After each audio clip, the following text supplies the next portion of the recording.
ओहो प्रकाश भाइ पो रहेछ हैन कता हो प्रकाश भाइ यतैतिर हो दाजु यतैतिर हो हैन यो प्रेम बुढाले आज के हो यो यत्रो हो आज हेरेर जानु पर्यो फर्म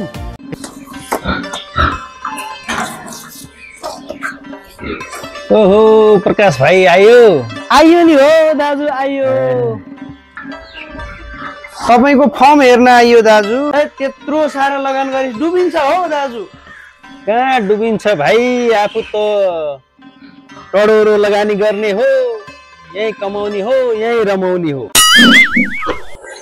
आफू त विदेश गइन्छ महिनाको 2 लाख ट्याक्क कमाइन्छ बरु यस्तो गरिन्न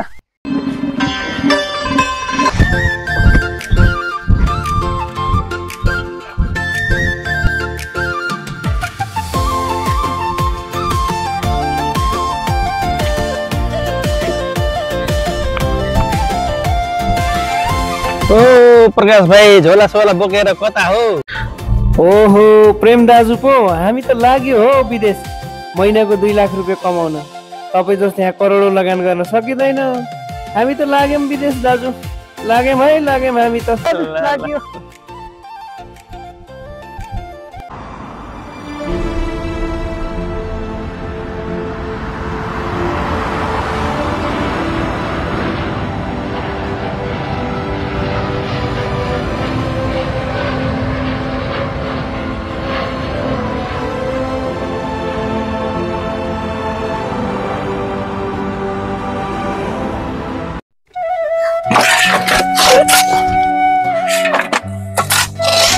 हैन आज बेलचा हान्दा साह्रै थकाइ पो लाग्यो विदेशमा काम गर्न साह्रै गाह्रो हुँदो रहेछ नेपालमा उहाँ प्रेम दाजुलाई कति मैले गफ हानेर आएँ यहाँ आफूलाई यस्तो गाह्रो भइरहेछ न पैसा कमाइ भइरहेछ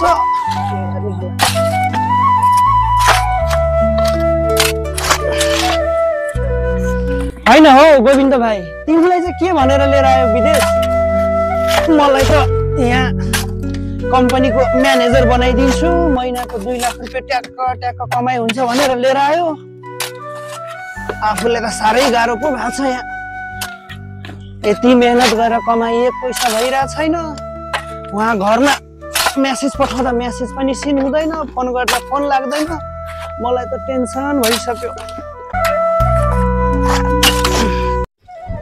के गर्नु दाजु म त बारा जिल्लाको सोझा मान्छे ड्राइभर भिसामा आएको महिनाको लाख रुपियाँ हुन्छ भनेर यहाँ त के को जल्दीको ड्राइभर बन्नु परिरहेको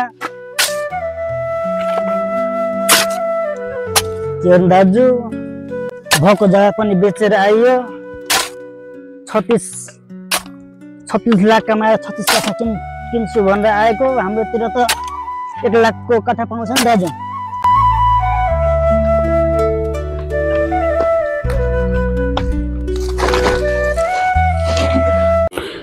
के नै महिनाको 2 लाख कमाइ हुन्छ भनेर विदेश आइयो यहाँ त कमाइ धमाइ केही पनि भइरहेको छैन टेन्सन भइरहेछ फेरि बिरामी आमा छोडेर आइयो घरमा बुढी छोडेर आइयो फोन गर्दा फोन पनि लाग्दैन मेसेज गर्दा मेसेज पनि सिन हुँदैन अब त केही उपाय लगाउनु पर्ला घर लाग्नु पर्ला अब त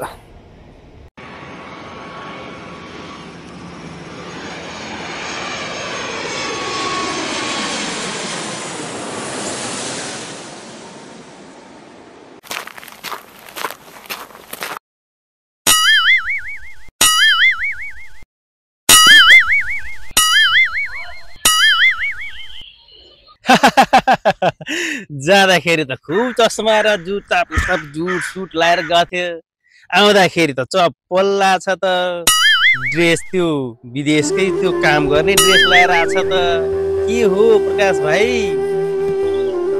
आफ्नो त कर्मै खोटो के नै हुन्छ भनेर विदेश गयो तपाईलाई कति होच्याएर बोल्थे महिनाको 2 लाख रुपियाँ कमाउँछु भनेर म्यानेजर पदमा जागिर दिन्छु भनेर विदेश लग्यो हेर्नुस् त्यहाँ त साबेल हान्ने ढुङ्गा बोक्ने बालुवा बोक्ने काम गर्दा गर्दा ज्यान पनि खत्तमै भयो, तर कमाइ भने 1 रुपियाँ पनि छैन दाजु। बल्ल बल्ल जसो तसो ज्यान बचाएर हराएँ दाजु। अनि दाजु म त यस्तो भएँ, मेरो त हालत खराब यस्तो भयो। अनि हजुरको पनि त्यस्तै देख्छु दाजु, किन हो?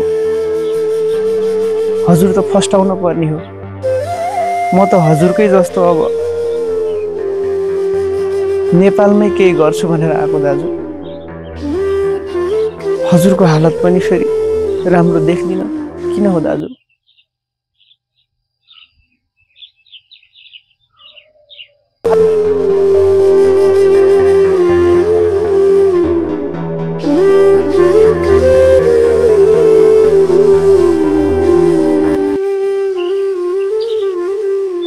के गर्ने भाइ, मेरो पनि हालत तिम्रै जस्तै छ। त्यत्रो सम्पत्ति बैंकमा राखेँ, करोडौं लगानी गरेँ, फर्म खोलेँ, माछा पाले, बुङ्गुर पाल्यो, कालिज पाले, लौकट पाले, हाँस पाले। के गर्ने भाइ, बेच्ने बेलामा बजार नपाएर चुर्लुमै डुबे नि भाइ। देशको हालत त यस्तै छ। आफ्नै देशमा केही गर्छु भनेको, तर डुबे नि भाइ यार।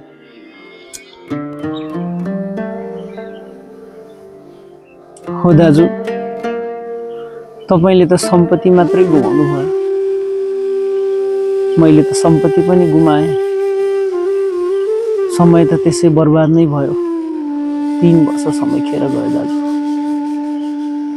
सम्पत्ति सँगसँगै मैले त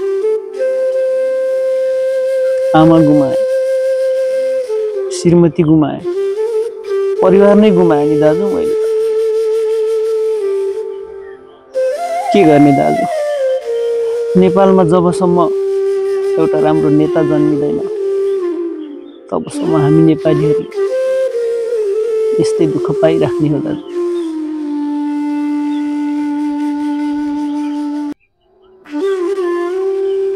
नेपालमै केही गरौँ भने नेपालमा पनि वातावरण नै छैन,